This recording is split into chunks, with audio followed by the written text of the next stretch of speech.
Welcome to Christmas Stories. Every day in December until Christmas, I will be reading you a story.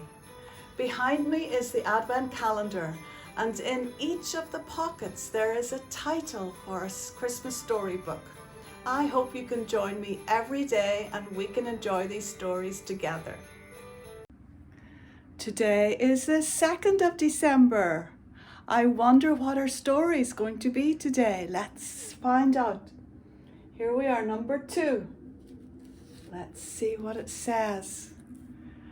The story is A Christmas Wish for Corduroy. Let's read it together. The story today is called A Wish for Corduroy.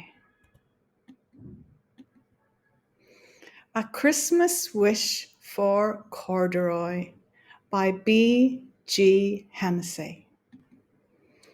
One December afternoon, a toy bear in a big store was just waking up when he heard a mother asking a boy, "Have you decided what you would like for Christmas yet?" The bear sat a little taller and perked up his ears. Maybe this boy wanted a bear. But the boy zipped right by him and pointed to a bright, red, shiny fire engine. "I'm going to ask Santa for a fire truck with a big ladder and a bell," the boy said. The bear watched sadly as the boy walked away.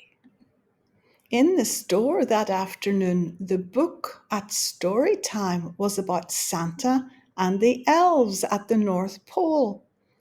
All the children were excited to make Christmas lists and visit Santa. Maybe I should visit Santa, the bear thought. I could ask him if he knows a girl or boy who wants a bear. Tonight I'll go see if I can find him. Just before closing time, a girl stopped right in front of the bear. Maybe she wants a bear, he hoped. But the girl pointed to a doll in a pink dress. "Mommy, look, a pretty Piper doll.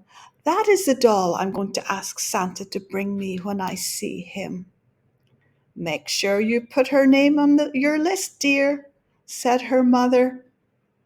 "And if you're going to see Santa, we should get you a special outfit." A special outfit? I didn't know I needed a special outfit to see Santa, thought the bear as he looked at his brown fur. Why, I don't have any clothes at all, and without a name, how can I ever be on anyone's Christmas list? Late that evening, when all the shoppers had gone home, the bear climbed down from his shelf. The store seemed much bigger without any people in it. There were strange shadows everywhere. The bear felt very small. He found a department that sold hats. "Those hats look pretty special," he said. He tried on all kinds of hats, but none of them seemed quite right for a bear who was looking for Santa. Next to the hat department was the shoe department. "A pair of shiny new shoes would make me look special," thought the bear. But all the shoes were much too big. Then he spotted the children's clothes department. Surely he would find an outfit there. But the only clothes that were his size were baby clothes. So the bear kept looking. Up ahead, he saw a sign with Santa's picture on it. "This must be the way to the North Pole," he said. "That's just where I want to go." He followed the signs until he almost bumped into a reindeer. "The North Pole looks exactly like it did in the book," said the bear. There were trees with reindeer and a workshop for Santa. He went inside to take a look. "This is a very little workshop," said the bear. He sat down in a chair. It was the perfect size. He looked around the room. There were small toys, tools, and even some elf clothes hanging on the wall. That gave him an idea. First, he tried on an elf hat, but his ears were too small. Then he tried on a pair of elf shoes, but his furry bear paws were too big. Finally, he tried on the elf clothes. They fit perfectly. Now, unbuttoning and buttoning anything with bare paws is not easy, and one button almost fell off before the bear finally got the overalls on. "These overalls are just the right kind of special for me," thought the bear as he looked at himself in the mirror. "Now I am ready to meet Santa." Then he noticed a big chair nearby.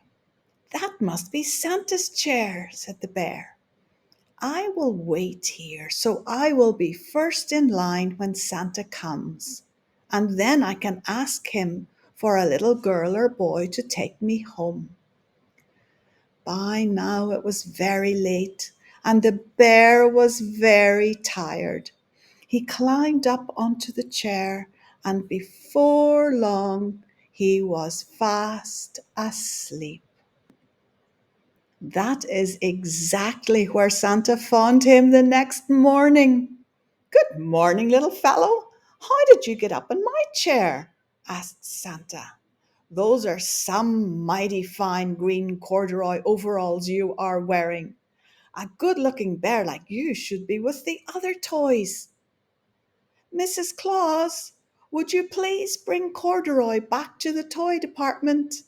asked Santa. "Santa called me Corduroy," thought the bear. "I have a name. Now I can be on someone's Christmas list." The bear was finally ready to tell Santa his Christmas wish. But before Corduroy could say a word, he was on his way back to the toy department with Mrs. Claus. Past the clothes, past the shoes, and past the hats, farther and farther away from Santa, until he was back where he started. "We found Corduroy Bear and Santa's chair this morning," said Mrs. Claus, as she explained this to the sales lady. "Doesn't he belong in your department?" The sales lady looked at Corduroy in his new green overalls. "You do look familiar," she said as she put him back on the shelf. That is just And that is just where Corduroy Bear was later that day when a mother and daughter walked into the toy department. The little girl stopped and looked straight into Corduroy's bright eyes. "Oh, Mommy," she said, "look, there's the very bear I've always wanted." Her smile made Corduroy feel more special than all the names and outfits combined. "This must be what Christmas feels like," thought Corduroy, and he smiled his best bear smile right back. And that's the end of the story. Did you enjoy reading that story with me today? I hope you'll be able to join me tomorrow for another story. Bye bye.